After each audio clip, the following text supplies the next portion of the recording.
This is Season 6 of Totally Useless Information with Nick and Roy. Listen, laugh, and learn. What is the most counterfeited bill of all U.S. currency? Ooh. Hi, I'm Nick. And I'm Roy. Welcome to Season 6, Episode 2. We scour the internet and other sources to find useless information just for you. Plus, we'll answer your questions from our Mailbag segment. And the headline from news from around the world. Get ready. A man from Naples, Florida ain't got no satisfaction. Totally useless information. It's everything you never needed to know. If you're hungry for useless information, Your weekly sweet and savory facts of totally useless information with Nick and Roy. Come and get it! that never gets old. No. There's a Guinness World Record for drinking a bottle of ketchup.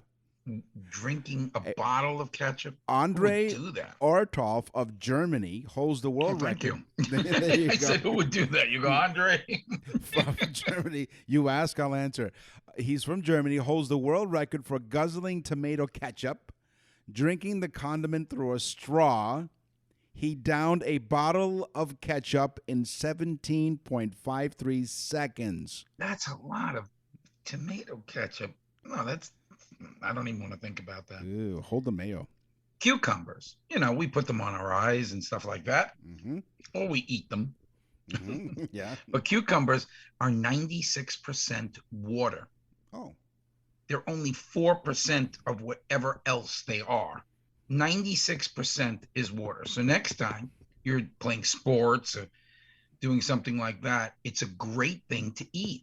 Cucumbers is a wonderful thing, especially if you're a runner, things like that, because you're hydrating as well as putting something in your system. I love that. And not only that, like I've seen many the fancy spas or whatever, they slice cucumbers in water. Why bother? Just eat the cucumber. Exactly. Throw the water out and eat the cucumber. There you go. Let me ask you a question. Is your banana glowing? I haven't checked it. What was the thing about the news? The Florida man from Naples, something like he ain't getting no satisfaction. Maybe his banana isn't glowing. Well, let me explain. Or growing.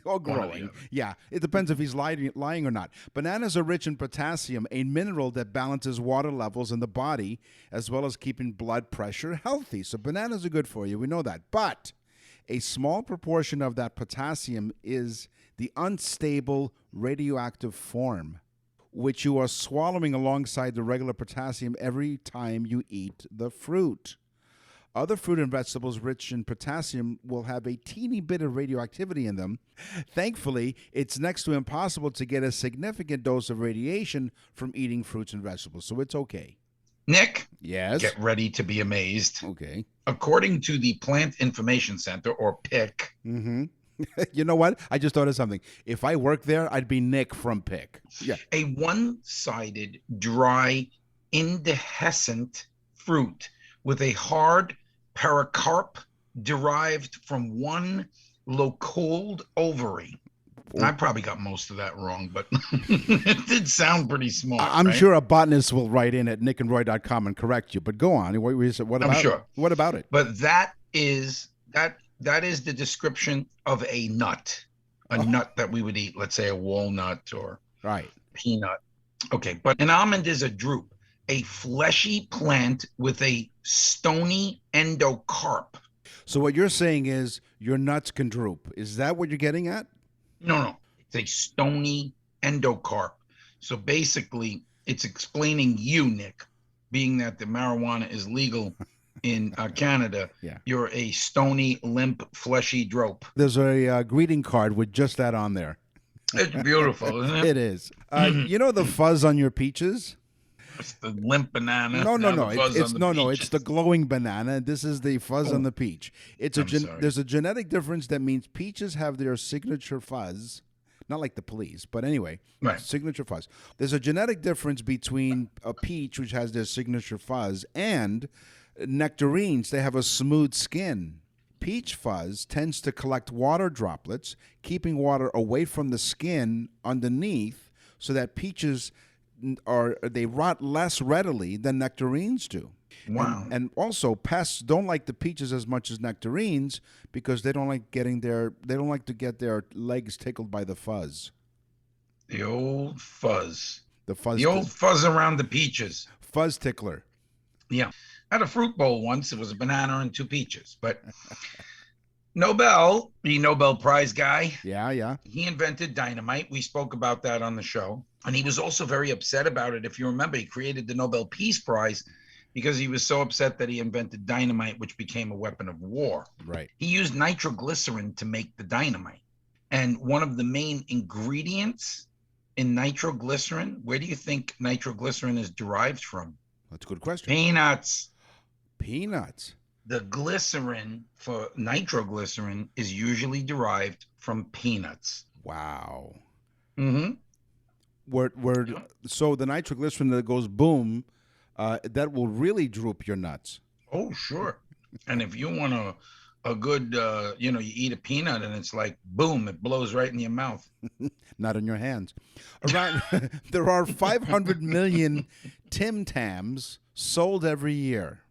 I have a few. Do you? Okay. But then you've really traveled halfway around the world because Australia's hugely popular chocolate biscuit, the Tim Tam, is made from 2 layers of chocolate malted cookie. It's sandwiched together with a chocolate cream filling. Before the whole thing is covered in chocolate.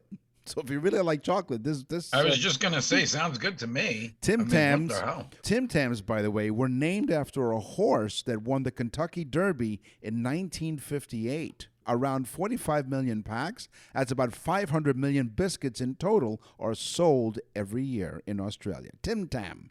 Wow, that's cool. Did you know that in 2000 BC, in Syria, you could use gold as money, that makes sense, right? Right, yeah, of course. But you could also use olive oil. What? Yes. In fact, most Syrians preferred olive oil over gold. It had an intrinsic value, which is crazy because Popeye would have done well. He could have used olive oil. It'd be like her pimp. yeah. When he married olive oil, did they ever get married? By the way, I'm assuming they got married. No, I mean Bluto might have had something to say about that. Right, yeah. Anyway, well, I guess with what you're saying with the value of olive oil, Popeye married well. Mm-hmm. Thank you for joining us week after week. We really appreciate it. We're now in season 6, and we really appreciate it. We have listeners from all over the world, over 60 countries, Syria, and also North America, all over North America, and Canada, the United States. We thank you for joining us. We want to visit our website, nickandroy.com. We have all kinds of episodes, over 100 episodes. Did you tell them we're on the radio all over Canada? On the radio. We are on the radio on the iHeartRadio Talk Network in 7 Canadian cities and soon to be all over North America. You can't get rid of us. You cannot get rid of us. Totally useless information with Nick and Roy. Wall Street, Bay Street, NASDAQ, Hang Seng, loonies, toonies, dollars, and yens. This is On the Money with Nick and Roy. All right. According to the Coinage Act of 1972, you know it, Nick. Backwards and forwards. Oh, I mean the Coinage Act of 1972. If you're an employee of the U.S. Mint and found to be counterfeiting U.S. money, it is punishable by death. Death? Now, Really? listen, this was 1972 that they put this act in. Okay, you could murder somebody in the streets of New York, and they don't even give you there's no bail. You just go home. Yeah. And don't worry about it. Just Yeah. come back in a couple of weeks. We'll talk about it. Okay. Yeah. But if you are an employee of the U.S. Mint and you counterfeit money, you are punishable by death. Wow. Jeez, your money or your life, Mm. or fake money or your life. So the stock market, of course, are made up of stocks. What are stocks? Well, they've been around a long time. Stocks have been around longer than you probably think. They have to go back. You have to go back to the 11th century when agricultural debts were traded in France, and the 16th century when a more sophisticated debt market existed in Belgium. The first publicly traded stock seems to have been that of the Dutch East India Company, which was founded in 1602 and engaged trade between Asia and Europe. So it goes way back. Its shares were traded on the Amsterdam stock market. In the United States, however, the New York Stock Exchange is the oldest exchange, created when 24 gentlemen, they gathered under a buttonwood tree in 1792, and in the part of New York City, which is Lower Manhattan, later became Wall Street.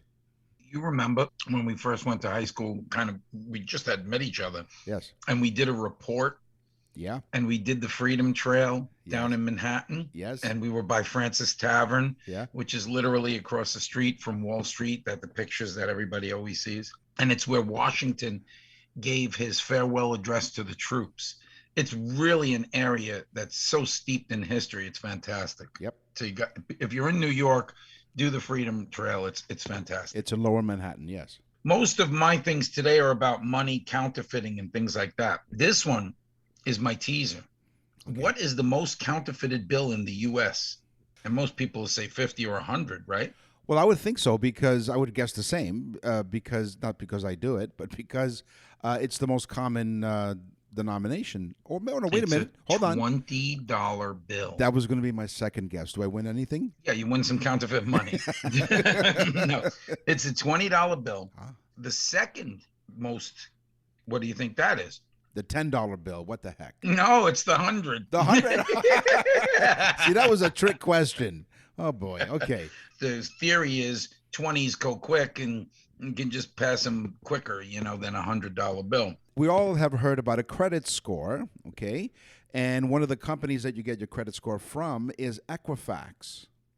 Mm-hmm. Equifax, of course, is a common household name when referring to credit scoring and reports. But it didn't really start out that way. Originally, Equifax was called a retail credit company. It collected all types of information on Americans, from simple capital and credit to data on their sexual, political, and marital lives. It made even made judgments of character in its reports, and its information that was rife with bias. Could you imagine? We don't want to lend you, we don't want to give you a mortgage because you're not exactly the best performer in the bedroom. Jeez. And we hate your politics. Go figure, right? This is insane. North Korea has mastered the art of counterfeiting and bad men's haircuts. Yeah. He created the bowl haircut, yeah. Oh, yeah. In fact, their 50s and $100 bills are so good, they're called super dollars by the federal government. And most of the time, they pass the bank. Really? They're only detected when the Fed gets a hold of them. Don't worry. President Biden says he has a plan for it. So we're all good. Of course he does. So we talked about your credit score and may predict the success of your relationship, but it can also determine your relationship's success. Researchers Jane Dacko, Jessica Hayes, and Yang Lee found that a higher credit score has implications for your relationship's long-term success. Those with higher credit scores typically stayed together longer or had a greater odds of getting into a relationship the following year. So the bigger your credit, the more girls you'll get. That's right. If yours is bigger than anyone else's, or guys, your relationship will become or either one. That's right. Long-term success. That's right. Which you choose, but whichever one it is, you have a good credit score. Chances are you're going to be in that relationship for a long time. Mm-hmm.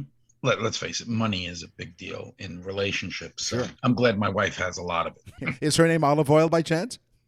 Yes. Yeah. This is a great name. Emmerich Juder. Emmerich Juder was a counterfeiter. Some say a stupid counterfeiter.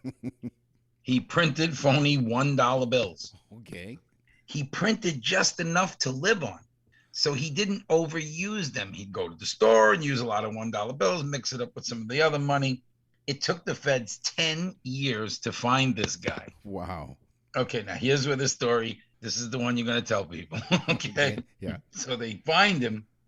It takes him 10 years. This guy is spending tens of thousands of dollars a year for 10 years. So hundreds of thousands of dollars literally dollars. Right. Okay. Yeah.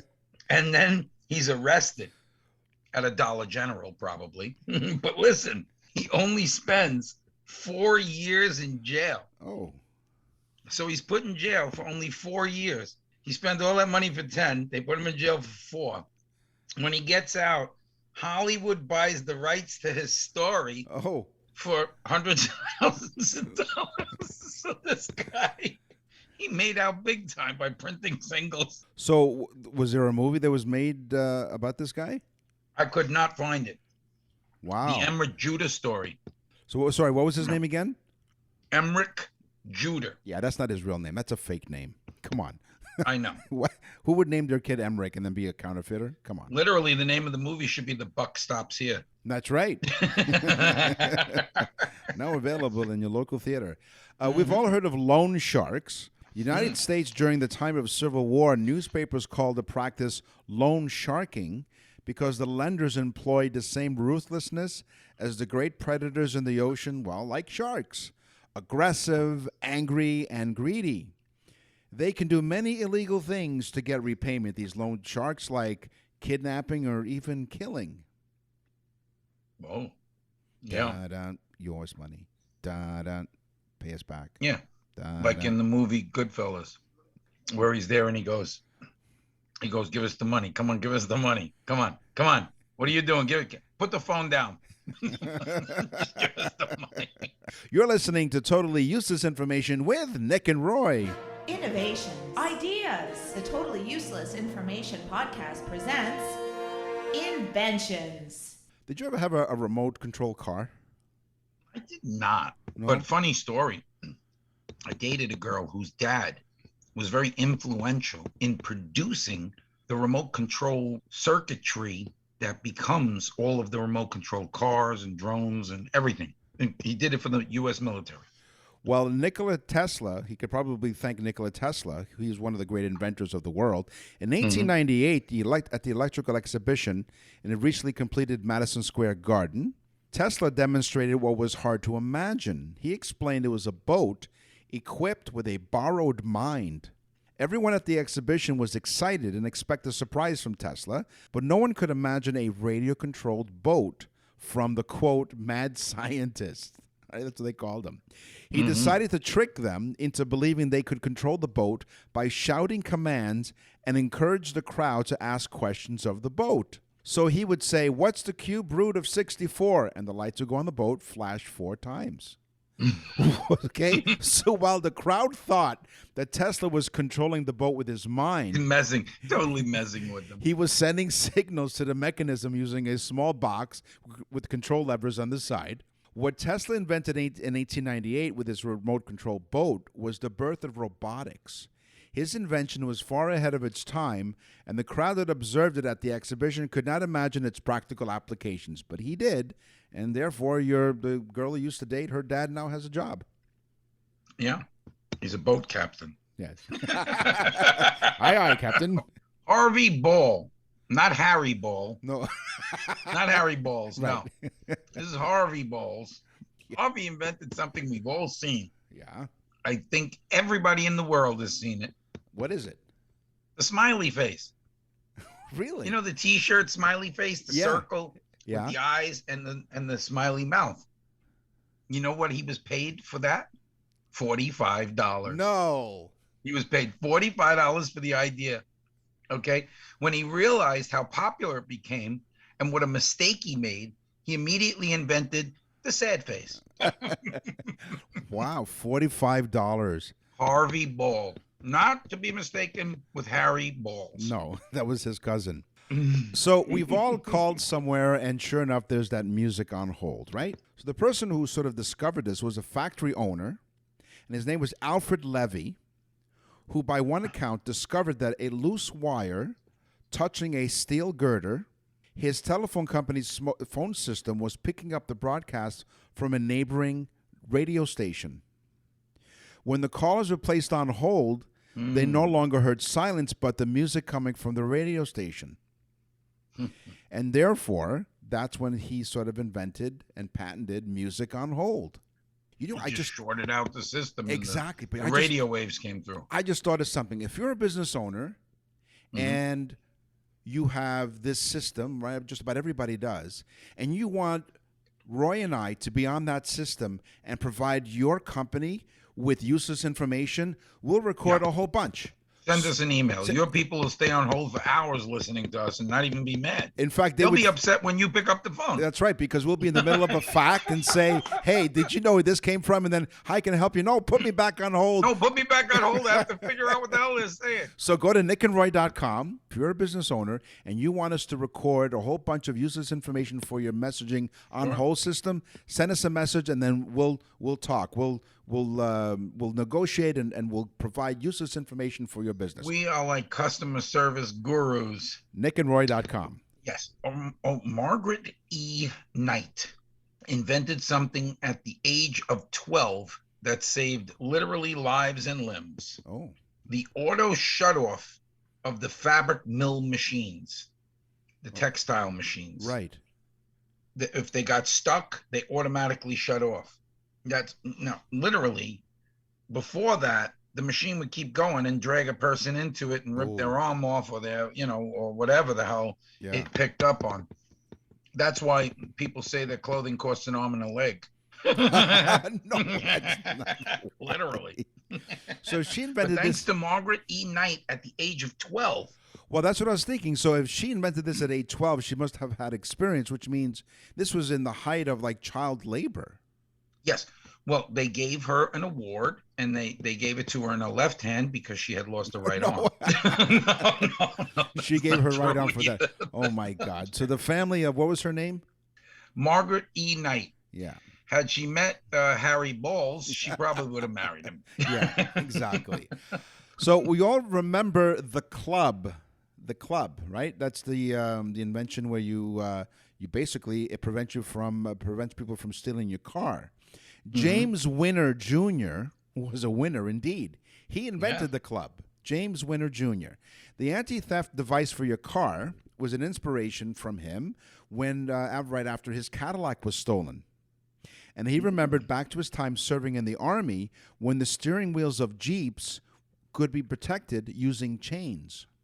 Smart move. So Winner International was established in 1986 in Sharon, Pennsylvania, to market the club and other security and safety products. While similar locking devices had been invented decades earlier, the club's success was credited to heavy television advertising featuring police officers talking about the club with the slogan, if you whacking people in the head with it. If you can't steer it, you can't steal it. So here's a little bit of the commercial. Stealing a car is simple. First, I got to make sure not to attract attention. Then I look for a car that doesn't have a club on it. Hey, I've only got a few seconds to steal the car, and the club makes my job a lot tougher. So if you want to keep your car, club it. When it comes to protecting your car against theft, you should be using the club anti-theft device. Accept no imitations. Make sure the anti-theft device you buy says the club on the handle. Do you remember, I remember hearing that commercial, but do you remember how many people probably had to go to the hospital with cracked open skulls because you take the club off and throw it in the back seat? That's right. And if you forgot somebody was back there, you whacked them in the head with it. That's right. I'm sorry, Nick, that I did that to you a few times. Which explains a lot. I know that we weren't in the car, but I did hit you with the club. So yeah, good aim. Dr. Harry Balls. No, I'm sorry. Dr. Harvey Cover. Okay. Or Coover. Excuse me. Dr. Harry Coover set out to create a plastic new precision rifle sight. Okay. But the material that he made or invented, called cyanarcy. Wow, that's weird. It didn't work. It didn't harden properly. It just got stuck to everything. It was terrible. It became liquefied very easily and so on. And he said, this stuff is just sticking to everything. I can't use this. I have to invent another, scrap the project. Well, he put it on the shelf for 6 years before he realized that he had created crazy glue. Oh, wow. Yes, I guess he was stuck on the idea for 6 years. So, Yeah. So the first time it didn't work, so he said sayonara to the first item, and then he invented exactly. crazy glue. He was actually working on something for a plane, Yeah. and they had to stick something to it, and they said maybe we'll get that stuff that he made, that Harvey Coover made, and the team that he was working with, and sure as hell, crazy glue. He So patents it, becomes a millionaire. I remember when the crazy glue first came on, they had a construction worker with a hard hat, and this construction worker, they would put crazy glue on the top of his hard hat, and they would like stick him to the girder of the of like a steel girder, and be hanging from there, and that's how. Yeah, remember that? That's how strong he it would was. be doing like lifting his legs up and stuff. Yeah, it's crazy stuff. So I don't know if you're a fan of Ben and Jerry's ice cream. I'm not. I really Okay. don't like Ben and Okay, Jerry's. so It's sorry. it's too thick and Okay, fatty. well, for that's me. your problem. Lots of people love Ben and Jerry's ice cream. Okay, and this is not an advertisement or promotion for Ben and Jerry's. This is we're in Inventions as you're listening to Totally Useless Information with Nick and Roy. There is a solution for those people who love Ben and Jerry's ice cream, and their roommates or their significant other steals the ice cream. They have a gadget that puts a clamp on the lid of the ice cream called Euphory-Lock.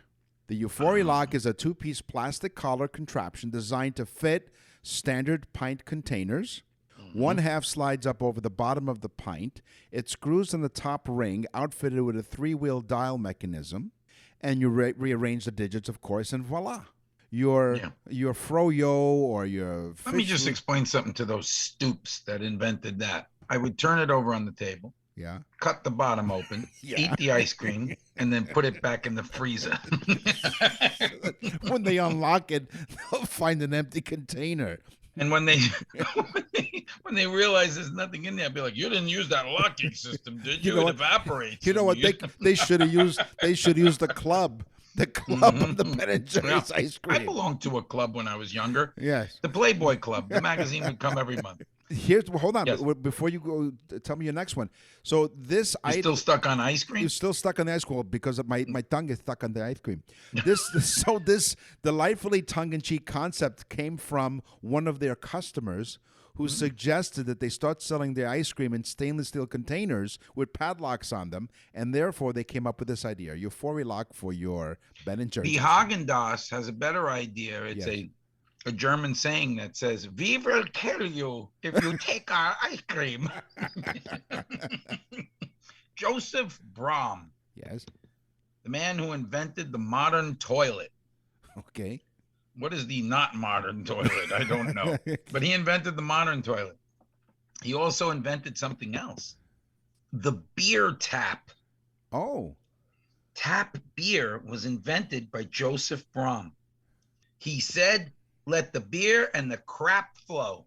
I was, you know what I was thinking when you said that is usually poignant. when you exactly when you go out for a beer or two or three, you don't buy it, you rent it, right? So basically, you drink the beer. What an ingenious person. Joseph Brahm was such a heavy drinker, he had a tap in his bathroom next to his toilet. And when they got really drunk and mixed up the two. Oh my God, he sat on the tap and then hit the switch. Beer flowing out his eyeballs. You're listening to Totally Useless Information with Nick and Roy. We thank you for joining us week after week. We appreciate all of your emails and support. Actually, speaking of emails, lots of people went to nickandroy.com. nickandroy.com. They clicked on Contact Us, and they sent us an email. What's in the mailbag? What's in the mail? You know what I love, Nick?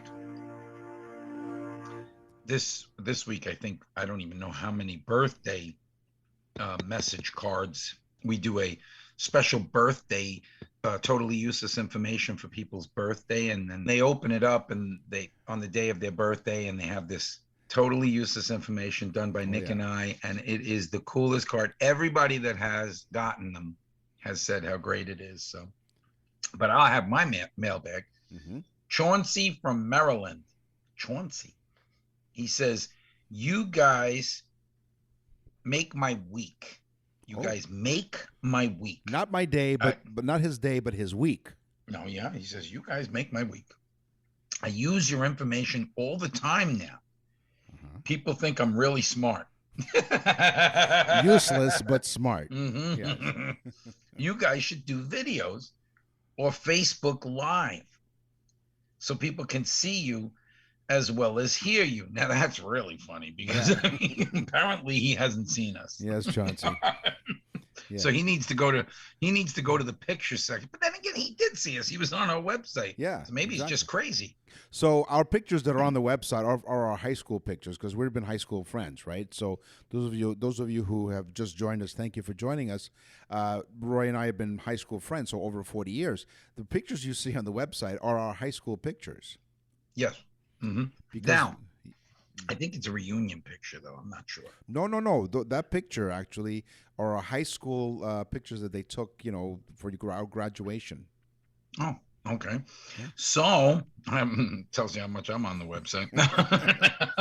Hell, it's my website. Isn't this true, Nick? Tell the truth now. Okay. Did we not talk last week about Facebook Live? Yes, we did. And this guy, Chauncey, sends this email. So when I read it, I said, this has got to go on. So, yeah, we're thinking about doing a Facebook Live in the future. So, and even with Twitter, it's called Twitter Spaces, I believe. And so basically we would go on and we'll let you know, of course. But all you have to do is you go to Twitter and type in Nick and Roy channel on Twitter. And then you'll be notified when we'll have one of those. And Facebook Live, of course, that's all coming up in season 6. That will fit right in on that Twitter thing. I mean, we have empty spaces between our ears. That's right. Well, that's kind of cool. Thanks, Chauncey. Bob Richardson from Cincinnati, Ohio writes, Dear Nick and Roy, our family really enjoy your show. We find ourselves challenging each other based on what we hear on the show. In fact, sometimes we pause your show just to discuss what we just learned. My question for you guys is this: when did the use of military time begin? Well, thanks, Bob. That's a really great question. Oh, and he says, by the way, and we really do tell a friend about the trend. Oh. So you know how at the end of the show, at the end of every show, you say, tell a friend about the trend. That's kind of like a little thing that we say. So he says, thanks, and we really do tell a friend about the trend. We have so many people telling us that in their emails. It's amazing. So it'll be military time. All right. After missing a train while traveling in Ireland in 1876 because a printed schedule listed PM instead of AM, so he was late for his train or early, I'm not sure. But Sir Sanford Fleming proposed a single 24-hour clock for the entire world, located at the center of the Earth, not linked to any surface meridian, a predecessor to the Coordinated Universal Time, of course. It was an early proponent of using the 24-hour clock as part of a program to reform timekeeping, which also included establishing time zones and a standard prime meridian. The Canadian Pacific Railway was among the first organizations to adopt the 24-hour clock at midsummer. If you're listening, folks, in 1886. And you're still awake, it means 12 o'clock is 12 o'clock and 1 o'clock is 1,300 hours. That's right. There you go. Okay. And who is the person? Bob Richardson wrote in the email, but it was Sir Sanford Fleming who missed the train because someone screwed up the printing of the schedule. Bob, if you go down to the train station at 1,400 hours, maybe Bob Fleming will be there. Attention, Mr. Fleming. So once again, you go to our website and you send us an email, contact us, nickandroy.com. And now for something completely useless. Yeah, U.S. President John Tyler. Now, this one you got to keep up with, folks, because this is a really cool one. Okay. U.S. President John Tyler, better known for nothing, was born in 1790. He had a living grandson up to 2020. Oh, wow. Now, how the hell is that possible, right? Well, it seems that Tyler was a horny old soul and had a son at the age of 63. Oh. Lyon Tyler, Lyon, not to be mistaken with most politicians lying. No. Or imagine if his last name was Lion Tiger. There you go. So Lion, the son, was born at the age of 63 when John Tyler was 63. Yeah. Not to be outdone by his dad, Lion had a child at the age of 75. Whoa. The grandson of John Tyler. Can you just imagine this? And his son Harrison, the child was named Harrison. Yeah. Harrison died at age 92 in 2020. Wow. Age 92. Most of the women in the retirement home stayed very far from him because they thought maybe they'd get impregnated. Lion used his loins to father these kids. Wow. So we've all popped champagne corks, right? I've popped a few. Champagne corks can leave the bottle. Apparently John Tyler did yes, too. He popped a lot more. Yes, he sure did. So here's my useless fact for today. Champagne cork can leave a bottle at 25 miles per hour. What? But that's only 25 miles per hour. The gases around the cork, however, according to a recent study, those can get close to twice the speed of sound, or 1,534 miles per hour. And trust me, me and Nick did the study. Yes, we did. We were like, this is a good study. So here's another bonus useless fact. Bonus. There are 1 million bubbles in your glass of champagne. Scientists estimate that 1 million bubbles are the likely number that will form in the flute of a champagne glass. Wow. That is, if you... Did that make any sense? The flute of a champagne. The flute is, a flute of champagne. Well, it's called a flute. Yeah, exactly. That is, if you leave it to sit there. I knew a girl named Bubbles who loved to play the flute. And there was 1 million, and she knew 1 million songs. So if you leave the flute of champagne sitting there, it will estimate, according to scientists' estimates, 1 million bubbles. Will go into the environment and destroy the ozone layer. No, God. Exactly. Again, that is not true. No, not at all. On the show today, we talked about inventions. We talked about money. We talked about, what else did we talk about today? We talked my ailing voice. The ailing voice. It's time for the news. And now, from around the corner and around the world, this is TUI News. By the way, we got a couple of compliments on the news announcer, so kudos to the news announcer. A Florida man... we didn't even put her picture up. No, we didn't. A Florida man, police say... In Naples, no less. He was arrested in Naples, Florida, which is not too far from where you are. A Florida man, police say, declared himself that he was Mick Jagger while being drunk in Naples. According to the Naples Police Department, Eugene Bingham was disrupting in a number of downtown Naples restaurants, including... Wait a minute. His name was Eugene Bingham. Bingham, yes. It's not like his name was Rick Jagman, right, where he could have gotten it wrong. Right. Eugene Bingham was so drunk he thought he was Mick Jagger. What restaurants? He was disrupting in a number of downtown Naples restaurants like Ocean Prime and Yaba's. Have you been there? Yaba's Grill, yeah. Okay, all right, so you've been there. And Ocean Prime, they're right by the theater. So Roy lives in the southwest part of Florida in Fort Myers, not too far from Naples. At Ocean Prime, he yelled at a guest and tried to fight with the others at the bar. At Yaba's, he's accused of trying to get on stage during a live performance. He wanted a fight probably with them. He said, "Don't just stop me up. Don't just stop me up." No, go ahead. He got no satisfaction. Naples police found that Bingham, walking near the bathrooms on the north side of Cambier Park, After a woman I know exactly where the bathrooms are. They're by this like hippodrome thing. Where were you last Monday? Because apparently this happened last Monday. Mm-hmm. Yeah, okay. Yep. So apparently... I was screaming at this girl, Angie! Her name was Angie, yeah. So the woman told the officer a drunk male in a red shirt is yelling at people claiming that he is Mick Jagger. Mm-hmm. A struggle ensued after a police officer found Bingham. Yeah. He was placed under arrest and vomited in the back of the Naples police car, which unfortunately had a malfunctioning camera, so they didn't catch it, but they have to take their word for it. Bingham couldn't be processed into jail because of medical reasons. But, however, he does face charges of disorderly intoxication and battery on a law enforcement officer. Unbelievable. Yeah. This happened in Naples, Florida. That's right, in places that you know that you've been to. So it's not Roy. Don't worry, he's still with us. But I think I'm going to mess with the cops and go down there this weekend and be like, I'm Mick Jagger!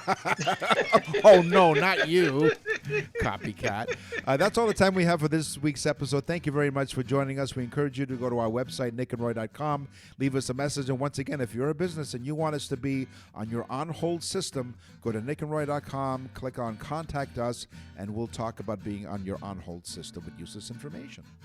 Cool. And then, folks, remember, tell a friend about the trend. Tell everyone you know. Send out the message to listen to the show. I'm Nick. And I'm Roy. Thanks for listening. Totally Useless Information with Nick and Roy is a production of nickandroy.com.